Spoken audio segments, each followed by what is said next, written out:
अस्सलाम वालेकुम everyone and welcome to video ed. I am Waseem और इस वीडियो में आपके साथ शेयर करने जा रहा हूँ CS 101 इंट्रोडक्शन टू कंप्यूटिंग के सेकंड क्विज का करेक्ट सॉल्यूशन स्प्रिंग 2022 के लिए। इस क्विज की स्टार्टिंग डेट थी 5 जुलाई और डेडलाइन आज यानी 7 जुलाई है। आपके साथ मैंने अपने एक स्टूडेंट का स्नैप शेयर किया है जिसके क्विज मैंने अटेम्प्ट किए हैं और फर्स्ट क्विज में उसके 10 में से 10 मार्क्स जो कि आप दे सकते हैं आए हैं। तो स्टार्ट करने से पहले एज यूजुअल आपसे एक रिक्वेस्ट, अगर आप वीडियो चैनल पर न्यू है तो सब्सक्राइब कर दें और बेल आइकन को भी प्रेस करें ताकि आपको आने वाले हर नए वीडियो का नोटिफिकेशन ऑन टाइम मिल सके। फर्स्ट क्वेश्चन में उसने पूछा है कि इनमें से कौन सी स्टेटमेंट प्सीडो कोड के बारे में ट्रू नहीं है या इनकरेक्ट है। तो इनमें से जो सी ऑप्शन है जिसमें उसने कहा है कि pseudo code is an ambiguous representation. Ambiguous का मतलब ये होता है कंफ्यूजिंग, ये जिसके समझ नहीं आती, तो ये ऑप्शन करेक्ट है, ये ट्रू नहीं है अबाउट प्सीडो कोड। बाकी option A B and D ये इनकरेक्ट है, जिसमें उसने ए में कहा है कि प्सीडो कोड इनफॉर्मल रिप्रेजेंटेशन है, बी में उसने कहा है कि ये अनएम्बिगुअस रिप्रेजेंटेशन है और डी में उसने कहा है कि ये एल्गोरिथम रिप्रेजेंटेशन है। सेकंड क्वेश्चन की तरफ चलते हैं। उसने कहा है कि which of the following is the correct sequence of network layers for the flow of message at the sender side। तो सेंडर की साइड पर फ्लो ऑफ मैसेज के लिए कौन सा जो है करेक्ट सीक्वेंस है।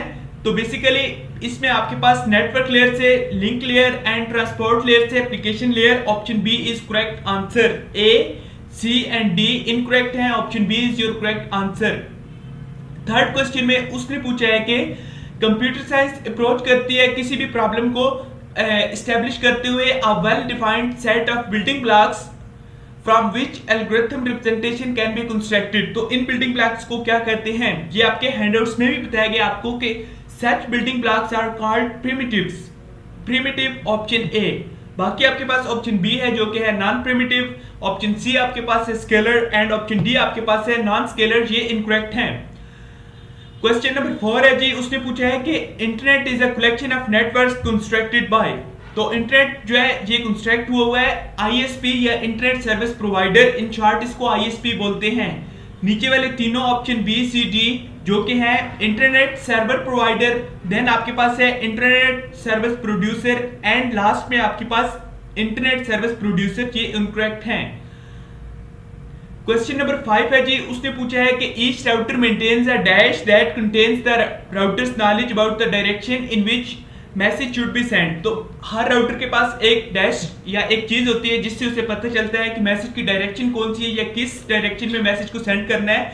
आपके हैंडआउट्स में ही ये चीज डिस्कस हुई है कि हर राउटर के पास एक फॉरवर्डिंग टेबल जो कि ऑप्शन सी इसमें करेक्ट है होता है, जिससे उसे पता चलता है कि मैसेज को किस डायरेक्शन में सेंड करना है। Option A knowledge table, B आपके पास एल्गोरिथमिक टेबल एंड डी आपके पास लोगरिथमिक टेबल इनकरेक्ट हैं। आगे बढ़ने से पहले आपको बताता चलूं, जैसे कि आप लोगों ने डेटशीट अभी तक बना ली होगी, आई होप 16 जुलाई से आपके first mid term exam start हो रहे हैं। तो पेपर का पैटर्न कुछ इस तरह से है कि 20 एमसीक्यूज है 1 मार्क के, तो आपके पास 20 मार्क्स इधर से हो गए, फिर आपके पास 2 मार्क्स के 2 क्वेश्चन 4 मार्क्स, 3 मार्क्स के 2 क्वेश्चन 6 मार्क्स एंड लास्ट में आपके पास 2 लॉन्ग क्वेश्चन जो कि होते हैं 5 मार्क्स के। तो आपके पास इन टोटल 10 मार्क्स इधर भी हो गए एंड ग्रैंड सम आपके पास 40 मार्क्स होते हैं। 40 मार्क्स में से आपने 10 या 11 मार्क्स लेने हैं पास होने के लिए।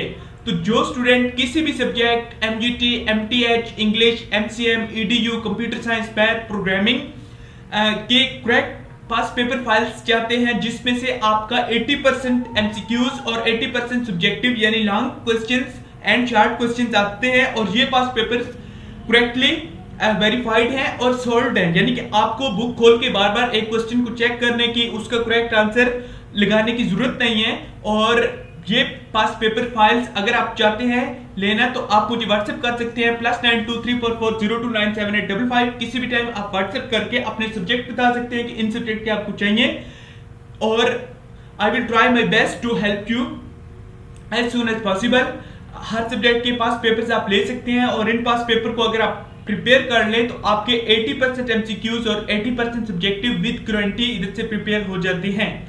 Let's move forward to question number 6। उसने कहा है कि OSI stands for, OSI basically आपके पास शॉर्ट फॉर्म है ओपन सिस्टम इंटरकनेक्शन। इसमें आपने कंफ्यूज नहीं होना, स्पेशली CS 101 का कोर्स अभी उन्होंने चेंज कर दिया तो बहुत सारे वो जो है एक्रोनिम्स और ये शॉर्ट फॉर्म्स वो अभी पूछते रहते हैं। OSI stands for open system interconnection. Similarly उसने हमें पीछे इंटरनेट सर्विस प्रोवाइडर दिया था, तो हो सकता है वो आपसे क्वेश्चन इस तरह बना के पूछ ले कि ISP फुल फॉर्म इज या इंटरनेट सर्विस प्रोवाइडर, आपने ये याद रखना है। ओके जी, option B is correct. Option A जो कि है आपके पास optical system for interconnection, C आपके पास है open service for interconnection and D आपके पास है ऑप्टिमल सर्विस इंटरकनेक्शन, ये इनकरेक्ट हैं।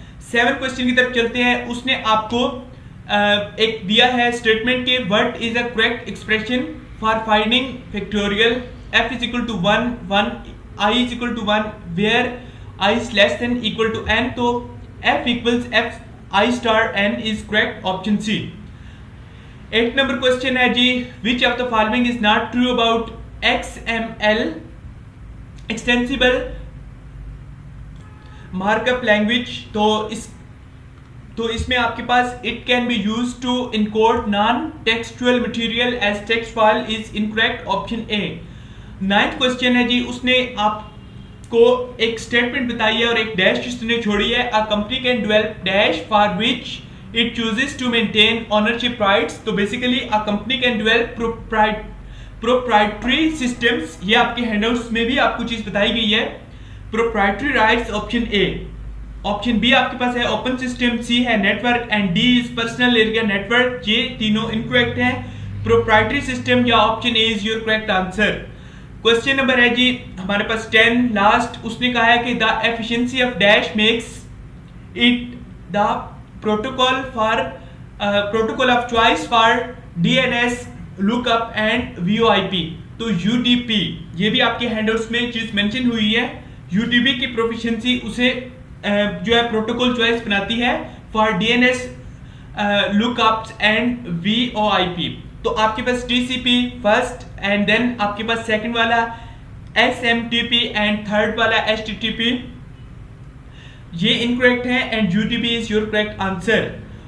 तो जिन स्टूडेंट ने लेक्चर CS 101 के 79 तक बात कर लिए हैं और वो 20 से 10 में से 10 मार्क्स लेना चाहते हैं तो वो उसे कॉन्टेक्ट कर सकते हैं। उसके अलावा आपको बताते चलूं, आपको वीडियो में किसी भी सब्जेक्ट में assignment, GDB quizzes, LMS management और ऑनलाइन क्लासेस, पास्ट पेपर या व्हाट्सएप ग्रुप चाहिए तो भी आप मुझसे कॉन्टैक्ट कर सकते हैं। मुझसे कॉन्टैक्ट करने के लिए सिंपली आपकी स्क्रीन पर आपको एक व्हाट्सएप नंबर डिस्प्ले हो रहा है +923440297855।